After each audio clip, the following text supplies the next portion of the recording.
Friendo, Steve here. And Larson. And it's time for our star ratings for AEW All In 2024. 24 hours ago, this thing was just getting started. Our star ratings are that fresh, Larson. Ooh, like that. Delicious marble cake I had for my birthday not a few days ago. Fresh out of the oven with a giant slab of frozen whipped topping on top. It's just some fresh star ratings. Anyway, Steve, we want to get started. What was that thing? Get started on eating some marble cake that you could have saved me, maybe. That'd have been nice. Thought we were best friends. Shrugging me off. Anyways, yeah, let's get started. Now that I'm already in a bad mood. Oh, no. Where do you want to get started? I suppose we should start with the first match on the main card, which was the ladder match for the AEW Trios Championships. Steve, what'd you give this one? I gave this 3 3/4 stars. Thought it was fine. Thought it was a good time. Everybody worked really hard. They had a fun match. Nothing really like overwhelmingly great about it, but it was just really, really, really good. Everybody did what they were supposed to do. House of Black looked great. And the Packpool Combat Club came away, I think, with the win. They won that, right? Yeah, they won that. They all had gold at the end of the show. Yeah. So, yeah, I gave it 3 3/4. Yep, same thing. This 3 What? 3/4. Really? Yeah, 3 3/4 is my default for a good ladder match. Oh, yeah. I think every ladder match over the last 3 months or so I've given 3 3/4 stars because that's just kind of how I feel in general about ladder matches, unless they go really above and beyond some creative stuff, some good storytelling. Good. I'm happy that Pac got his Wembley moment, and it was a perfectly fine ladder match. Did it go beyond perfectly fine? Maybe not. So 3 3/4. Yeah. This is going to be interesting to see how much our Kotras are aligning on this, but so far we're off to a pretty good start. Well, it's one match, so yeah. Anyways, let's talk about the AEW Women's Championship match. Toni Storm losing that title to Mariah May. That's my look. That's the look I do. I'm taking it from No, it's my look. I go first here. This is great. This match was a lot of fun. Some good storytelling, not just in this match, the entire build to it. You know, this match really shows what AEW can do if they set out to tell a story, plot it out, have a plan and vision for it, and see it through its conclusion. You can't really quibble much with anything they did throughout the story. And this match, on top of that, was really, really, really, really, really good. Mariah May getting the win. Going so heel that she slapped her own mother. Yeah. I'm kind of waffling, but I'll give it 4 1/4. I really liked this match. I think it was an awesome showing for both these women, and I thought this match was great. Kotras aligned. 4 1/4 as well. As you were talking about it, I was thinking, because originally I had 4, and I was like, God damn, they really did do a killer job with the story. And the thing that I liked about it is that the outcome wasn't a foregone conclusion. It's like, wait a second, are they going to, because especially given the go home, are they going to extend this story out? Is this like a big story beat? Is it Mariah's time? And by the end of it, it's like, yeah, it makes perfect sense that it's Mariah's time. But I love that there is that, especially with the go home situation on television anyways, that really left some for savvier wrestling viewers who know how that stuff works. It's like, oh man, that's awesome. They actually bucked the convention. I think that's a really great job. And more than anything, I want to know what comes next. All that stuff, to me, really good storytelling. If they had given this match like 5 more minutes and they really amped up the intrigue like they were able to do with the main event, I probably would have even gone higher. Oh, same. This match was really good. I gave it 4 1/4 as well. It's interesting. I started out at 4 stars too, and as I started talking, I'm like, no, I'm going to bump it up. So even before the change, Contra's aligned. Oh my gosh. See if we're aligned on this one. Chris Jericho losing an FTW title back to Hook. Hook is now, a 3-time FTW champ? I guess. He's like perpetually stuck in FTW title purgatory. For now, apparently, Taz dropped a tweet that said, maybe they're going to move on from the FTW title. He didn't directly reference it, but he, insinuated that's what they might do. All right, what'd you give this match, Steve? I gave it... Man, I got to preface this by giving my reason why. I have no context, just the star number, please. 1 3/4. Oh, we're so close. I don't need to see this stuff anymore. I'm just done with it. I'm done with it. I didn't do Hook any favors. It didn't do the FTW title any favors. I gave it an extra 3/4 of a star for Taz's involvement because that was cool. I remember, when Hook was first starting out and Taz was like the proud dad. That feels like 5 years ago. And like Hook really hasn't advanced too much since then. I get it's just copy paste with this shit, man. So yeah, get it out of maybe a low star rating. We'll get it out of our lives. I think Hook could do cool stuff. Not Jericho. No. I gave it a 1.5 stars. This match was dog shit. Yeah. I know it's an FTW rules match, so you could have 1,000 people in there. Doesn't even make sense. Why didn't all three of these guys just jump Hook at the beginning and like all lay on him to pin him? I know they did all jump him at the beginning, but yeah, why didn't they just all hit their finishers and then this all? It should be a 3-on-1 handicap match. Yeah, and at times it was, and yet Hook still found a way to win. But why didn't Hook's friend Shibata come and help him? That's my question. 1.5. This match was garbage. Yeah, the eye stuff didn't make any sense. None of the story beats made any sense. No. And on top of that, dude, do you remember like? When Taz debuted this title back in the ECW days, like those crowds were hot for these matches, for the FTW, for Taz putting that title on the line and nobody could beat him. And the only reason he had to do it is because Shane Douglas was ducking him, I think, or something like that. Something like that, yeah. Someone did beat him. Wasn't Sabu FTW champion one time? Sabu was the only other guy, yeah. So someone could beat Taz for that title. Sorry, Steve. Let's move on to the tag team championship match. He had the Young Bucks successfully defending their titles against the Acclaimed and FTR. Look at our fancy tracksuits. This match, their tracksuits were arguably the best part of this match. This match wasn't bad, capably wrestled. Oh, we're gonna disagree on this one. Why did you think it was awful? No, I thought it was really good. I'm going higher than you. Score by a stretch of the imagination. I was going to say this match suffered from a lack of intrigue and drama. This match basically had no heat. No heat. Okay. And it worked to the detriment of this particular bout. The wrestling itself was fine. The story going into it is what knocked it down. I gave it 3.5 stars. I thought that was a fine match. Oh, we're really close. I give it 3 3/4. I think these guys, this is like my default for anything involving the Bucks and FTR, and then you toss the Acclaimed in there. It's probably going to be 3 3/4. I think that they're all really, really, really good wrestlers with amazing chemistry, and so it's hard for them to put on a bad match. I really enjoyed a lot of this. I agree with you 1,000%. The story walking into this match was a whole lot of nothing.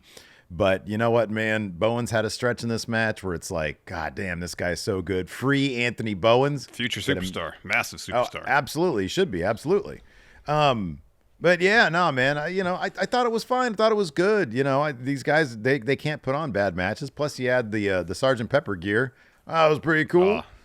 Huge pop from Steve. So yeah, I thought it was cool. I gave it 3 3/4. We're not that far off. Not that far off. Let's talk about the Casino ladder match won by Christian Cage, going in Raw Hall of Famer. Steve, what'd you give this one? Oh, it's not a ladder match. Casino gauntlet match. Sorry. Gauntlet match, yeah. Oh, star of the show. Star of the show. If you're not talking about the main event, the Casino Gauntlet. Somebody pointed out the other day, last night in the Wrestle Juice comments for the video I did. If there's one thing that Tony Khan is bizarrely good at, because apparently he books all these like gauntlet matches, all these big clusterfuck matches. He's really good at these things. Yeah, he is.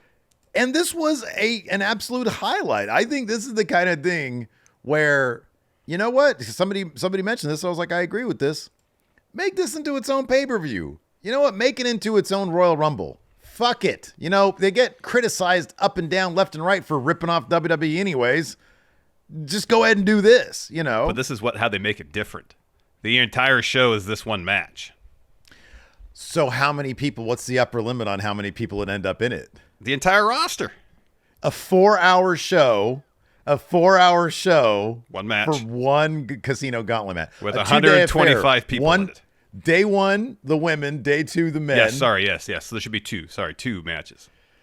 Yeah, I thought this was, I thought that the choice of stars they used in it was awesome. I love the tease that Evil Uno, Taven, and Ben are all going to be in it, and then they're not in it because the match ends before they get in it. You can make a whole thing about this, man. You could do like a lottery system where people get to choose, or qualifiers to get who gets to be in there early. This is a phenomenal idea. It's a really, really good idea. I gave it 4.25. I thought it was awesome. I thought the finish prevented it. I thought the winner, honestly, prevented it from getting higher than that. But most of this, 90% of this match, shit. Zack Sabre Jr., get out of here. Nigel McGuinness, who I didn't realize was using an Oasis song for his entrance. That was used in the Guy Ritchie movie, because I think that's where he got his inspiration for his early character work from, the Guy Ritchie stuff. No, man, this was awesome. This was awesome. Yeah, so far I believe Casino Gauntlet matches are 2 for 2 in providing some quality wrestling entertainment. You get the best part of the Royal Rumble, plus a match that can end at any time. You don't have to wait for everybody to be eliminated. This match could end 2 minutes in. It could end 4 hours into it. You don't know. Edge of your seat stuff. I, too, gave it 4.25. Really fun match. Again, just like you said, if Hangman had won, if Okada had won, Nigel had won, Trevor Ricochet Man had won, probably been a higher score in the end. That's no disrespect to Christian Cage. Steve and I, we love Christian Cage. He's been doing great work in AEW, especially as a heel. It's just one of those things where that's my look. Don't do it. It's just not the most exciting choice as a winner. That's it. I agree. No disrespect meant to Christian Cage. I like him plenty. Let's talk about Will Ospreay taking on MJF, winning that international championship back. This was really good. It's a focused story. We all knew the Tiger Driver was going to come into play at the end. Of course, it did. Whatever reservations Will Ospreay has about dropping someone on their head with a Tiger Driver, seemingly gone because Bryan Danielson said, do it. Do it. Do it. Great match. I gave it 4.5 stars. I thought it was a lot of fun. I gave it 4.25. I didn't quite go to 4.5 because the outcome was so obvious. Like they couldn't even put any doubt in my mind towards the finish that this was going to go any other way than Ospreay getting this win here. Sort of the opposite of their match before, where MJF got the win there at the very last second or whatever it was, and he became the MAGA champ. It's funny. I very, very throwaway reference in the WrestleJuice video that I did, where I said it's the MAGA championship. Didn't say a thing more. There's like 3 comments. Oh, you got to bring your politics into this now, don't you? You got to bring your politics. Relax. It's your channel. You can do what you want on your channel. Anyways, people don't the issues. I gave this one a 1/4 star extra because Ospreay laid out a cameraman. You don't see that very often. Oh my God, yeah, he laid him out big time. Yeah, that was pretty great. You did. Yeah. No, it was a great match. They set an impossibly high bar with that 5-star match they dropped on Dynamite. But I thought it was still good. It was just like, okay, this obviously just sets up Will Ospreay for the win here. Yeah. You know, foregone conclusion. Yeah. Interesting to hear your thoughts on this one. Britt Baker challenging Mercedes Mone for that TBS championship. What'd you give this one, Steve? Boy, this was tough. If we could give these star ratings to the individual performers, these are star ratings. We can do what we want to do. No, I know, but I'm not going to get too weird with it. But I'm just going to explain my math a little bit. Mercedes, this should have been a straight up 4-star match. This should have been a match that we were like, oh man, this is quality stuff. This is really good. Because Mercedes can perform at like her floor, basically, is a 4-star match. It should have been there. And I've seen Britt Baker put on some phenomenal matches. She had that one with Thunder Rosa. She's put on some really good matches in the day. I don't know what the deal is, and I don't want to pile on because right now on social media, people are piling on, and I'm not a fan of that. There was a disconnect here. Definitely was. And it seems like there was one person in this match who was really trying their damnedest and somebody else not. Something's going on there. And it was to the detriment of the match.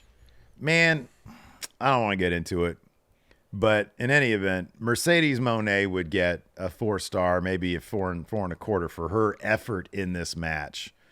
Britt Baker can't say the same thing about that. I get it's awkward, and when it's that awkward, it takes you out of the match, which is the worst place you could be. Yeah. I gave it 2.5 stars. Like the finish was good. There was a couple of good spots, but if the majority of the time you're like, dude, why is it this, the Three Amigos looks like it's such a task for Mercedes Mone? Why does it look like she's muscling her up there? Yeah, it wasn't what it could have been, and that's an absolute shame. So I gave it 2.5 stars. Yeah, we're in alignment here. There was a lot of really good creative stuff planned out for this match. Some of the spots. You had the body slam off the second rope from Mercedes. She tries for it again, and Britt reverses it into that power slam. That was really cool. The finishing sequence I thought was well put together. Just in the execution, it just never really came together. Yeah. Maybe make a point saying, it came together a bit towards the latter third, but even then, I was watching some replay clips on social media, and even some stuff towards the end, it just timing's a little off, chemistry's just not there. Yeah. And Britt's coming back from some significant injuries, plus having what she termed it a mini stroke, essentially. It was like a mini stroke, yeah. I think this is her second or third match back. Who knows if that had any part in all of this? Just, getting the rhythm back of being in the ring. Don't know. Something was definitely off, though. It was a bummer because I was looking forward to this one. But, these things happen to wrestling. 2.5 star match. There you go. Let's talk about the TNT title bouts coffin match. Yeah, Jack Perry annihilating Darby Allin in about 10 minutes. Wasn't much of a story going on here. It was 10 minutes of Jack Perry beating the hell out of Darby Allin, shoving him in a body bag, taking that body bag, the coffin, putting him inside. It was fun while it was going on. Mm-hmm. It wasn't boring. Mm-hmm. But there wasn't much to it. I only gave it 3 stars because it was short, not much going on, but it was entertaining enough.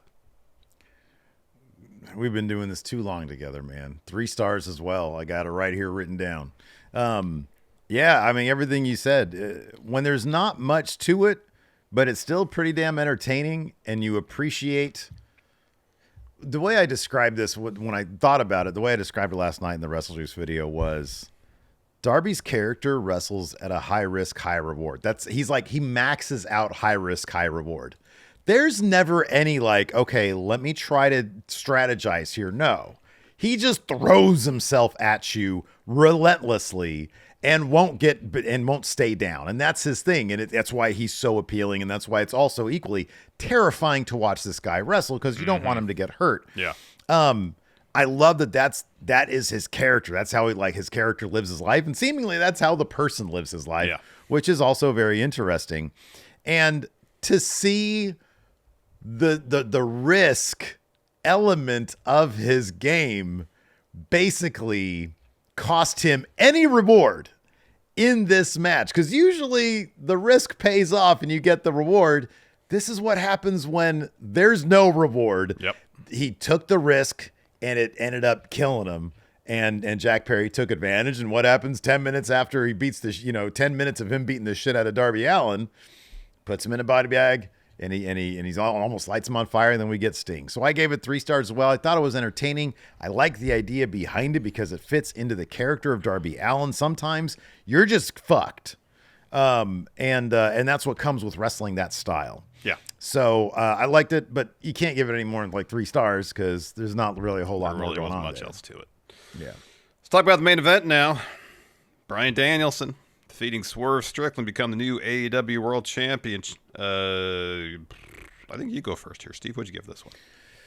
I gave it 5 stars, man. I thought the storytelling here, Danielson, including the family, all the I love you stuff, Swerve in that terrifying moment of just getting up from that psycho knee and literally brushing it off. So good. Made him look like $1 million.